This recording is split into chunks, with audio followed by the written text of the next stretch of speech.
Hi again. It's Oracle 684, and this time I'm going to be ranking my 5 favorite horror movie franchises and horror movie. I got 5 on the list, and we're going to go ahead and we're going to get down to them right away. Starting from least favorite to favorite. Number 5, what's going to be Halloween. I know a lot of people are going to think, what the heck are you thinking?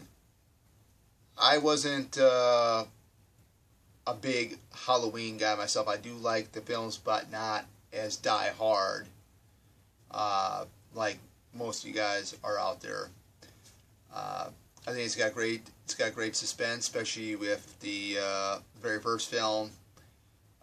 The ones in this franchise I do like are the original first two. Halloween 4 is really good. Halloween 5 is another good one. Some people don't like it. They don't like the way Michael Myers' mask is in the film. A lot of people don't like the Part 4 mask as well.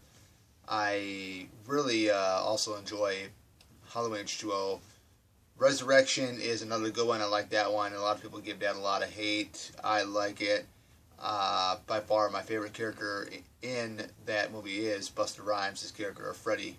So I really like that film. Like I said, I can take the criticization for that. It don't matter to me. But like I said, I am not a big Halloween fan. Coming in at number 4, and I'm going to go ahead and say it right now, it is the Scream franchise. Yes, I like this a lot more than the Halloween franchise. I am super stoked for January once Scream 5 gets here. I like all the films in the franchise. The main two are the first 2 films. I love Part 2 more so because I just think it's got more of a Friday the 13th vibe. And with me, living in the state of Illinois where I'm living from, I think it's also great to know that Laurie Metcalf is originally from Carbondale, Illinois. I thought that was really, really cool. Of course, this Scream 2, is actually the longest running Scream that we got. It runs at 120 minutes. The first one runs at 111. I think...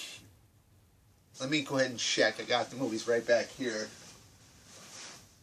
I think... Yeah, Part 1 and Part 4. Part 1 and 4 run at 111 minutes. Part 3 runs at 117.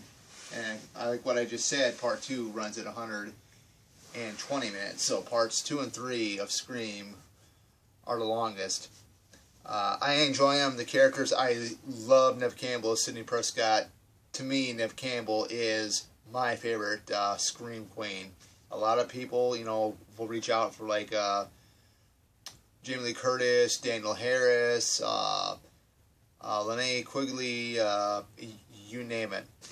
I really love this franchise. I think it's very, very suspenseful. And the scary thing about this franchise is that this can actually happen in real life, because these aren't monsters. I mean, they're monsters, yeah. The killers are, but anybody can dress up in a Ghostface costume and kill. Where you got Freddy, Jason, and Michael. They're fictional. I mean, sure, you go ahead and shoot someone that's in a Ghostface costume, like like Billy Loomis or Stu Macher. You shoot them in the head or whatnot. They're dead, because the characters that they're portraying are human beings. They're not supernatural or unstoppable. So that's my number 4 is the Scream franchise. Number 3 is the Psycho franchise, and we're talking about the Psycho franchise with the Anthony Perkins, not that crappy one that was a remake to the original film starring Vince Vaughn. I do not like that one. I think it's a worthless piece of junk. I can give it a watch. It stars also Anne Heche in the film. It also has, I can't remember her name, the redhead, offhand. I'll have to probably maybe look her up later on, but she's a pretty good, well-known actress as well, the redhead. But we also have, I can't remember his name either, but he was in Jurassic Park 3, that I do know. I think the films that Anthony Perkins were in, the first 4, were just solid, very, very solid. You know, I actually own them all. I own Part 4 twice. I own it in that triple pack DVD that came out years ago, and then I own it on the Shout Factory or Scream Factory Blu-ray edition, which is awesome. If you ask me, my favorite Psycho films are Parts 2 and then Part 4. I think Part 2 is very well made. It is the longest one, I believe, in the Psycho franchise, Psycho series, or whatever you want to call it. I think it's very, very suspenseful because, you know, it's Norman Bates 22 years later. He is restored to sanity, and he basically is sent back out into the real world to live a normal life until you get a couple of no-gooders that are trying to make him go psychotic and loony again. I think it's a great twist to this movie.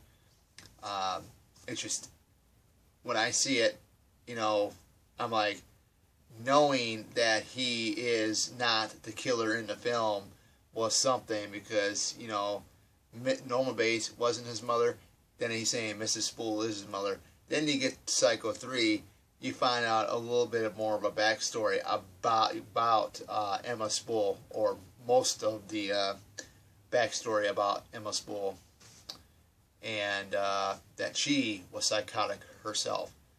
And of course, you get Norman Bates as a killer in that one. Psycho 4 happens to be my favorite. That came out in 1990. You know, Psycho 3 was in 83. Psycho 3 was in 86. Psycho 2 was in 83. Psycho 4 was in 1990. It came out the same year as It, and the reason why I brought It up, the mini TV series, is that the star of Psycho 4, which is Olivia Hussey, was in It. And I believe she did, I think she might have done It before Psycho 4 the beginning. I'm not really sure. I'll have to go back in the on the internet after this and look at the IMDb movie base here, and just to take a look at that. But it all stars Henry Thomas, who was in movies such as E.T. He was in Cloak and Dagger, quite a few different films. Very, very good. It tells an origin story of Norman Bates. Norman Bates, played by Anthony Perkins, the adult version, is basically living in a home. He's married, got a wife. He calls in to a radio station telling his whole origin story about how he became a killer. I thought that was very, very interesting. Very, very, very, very well done. It was also made for HBO, or not HBO Max, but Cinemax, I think. Back in the day, back in 1990, it didn't go to theater. And then, of course, we had the TV show with Freddie Highmore, Bates Motel.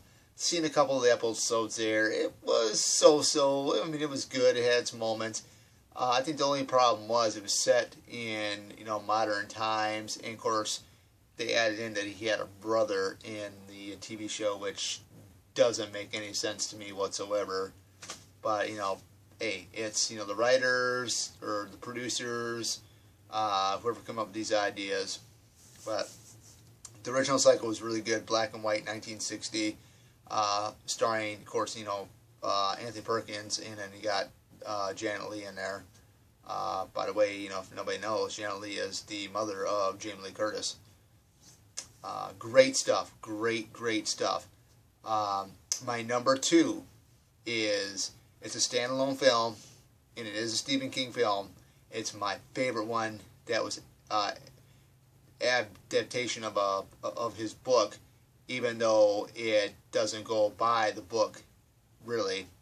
Most of it doesn't, because you can never go ahead and make a film that was originally a book verse and turn it into a film and not have everything in there, because you can't, because of the whole filming process and, you know, the whole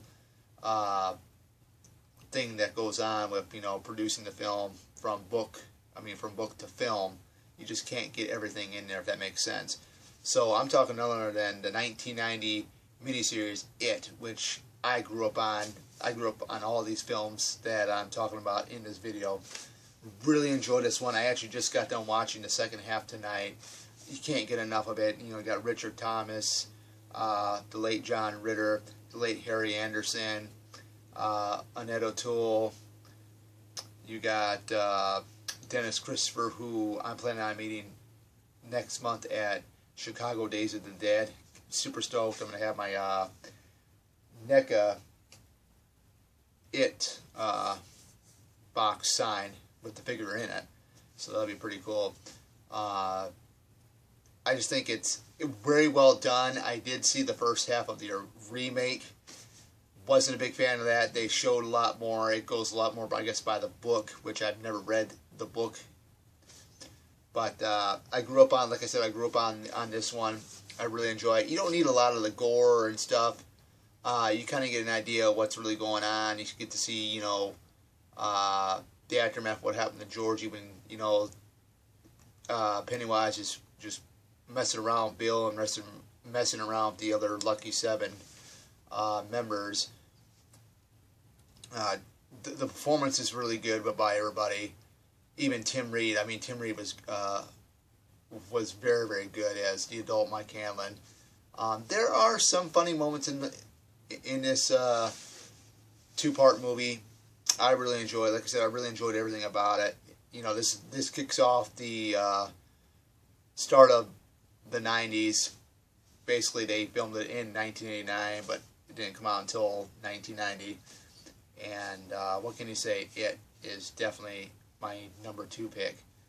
My number 1 pick, and it has been my all-time favorite since I was a kid, because it was the very first horror movie franchise I have ever seen, and that is Friday the 13th. I just love these films. The first 4 are the best. If you have to go ahead and say which one is my favorite, I'm going to tell you right now, part 2 is my favorite, along with 3 and along with 1. But I have mixed feelings about 1 and 3, which number I would put them at in that franchise. 2 or 3. I would probably have to go say right now on camera, since it's Halloween Eve. I'm going to have to go and say my number 2 favorite would be the original one with Mrs. Voorhees as the killer. But my all-time favorite is part 2.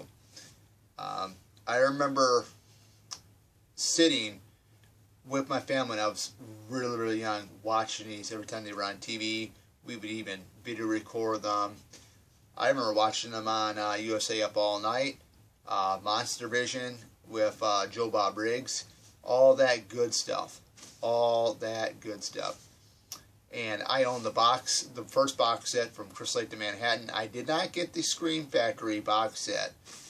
Didn't have enough money, and you know, I decided, hey, I'm not going to fork down like $150. Right now it's even cheaper, but you know, I'm like, I got them in that 8-disc set, or the traditional 8 set. I'll show you what's right here. Blu-ray. This is what I got. I got them all on VHS, 1 through Jason Goes to Hell. Very, very fun stuff. I grew up camping, loved nature walking. The atmosphere and everything with the first 4 films, I just love it. So, you know, you got great Jason actors like Steve Dash, Ari Liam, who played the young Jason in the first film, even though he didn't kill anybody in the first film, because that was his mom, right? I just love it. Get her, mommy, get her. Don't let her live. Kill her. like that, you know. I get a big kick out of that. And everybody says that Mrs. Voorhees was scarier than Jason. It is actually kind of true because she was a normal human being. Jason isn't, you know. I mean, you can go and have him hung. You can shoot him. You can go ahead and even put a machete through his shoulder blade. He still come back. But, you know, Friday the 13th. It never gets old. It never gets old. And I got a chance. I wouldn't say I got a chance. But next month, I mentioned in when I was talking about it, with me going to Days of the Dead Chicago next month, they have Adrian King. Finally, I'm going to be able to meet her. I'm super stoked. I am just, oh, I got the 11 by 17 inch of the original poster hanging up there. Of course, the light is blocking. I gotta have light guys to film this video, but decided to sit somewhere else. That's why it's kind of a little bit of a dark, because the light is not up here because the cord is not super long. Plus, I'm also charging the tablet here. But anyways, when you hear the words from Crazy Ralph, you're all doomed. You're all doomed. Just some fun, great stuff. But yes, that is my top 5. I hope you guys enjoyed this video because I know I had a blast making them. And I will be back here maybe tomorrow on Halloween to do another video. We'll have to wait and see. But moving forward, we're going to be talking about some other films. So stick around for that in the next couple days. And this is Oracle 684 out of here. Take care.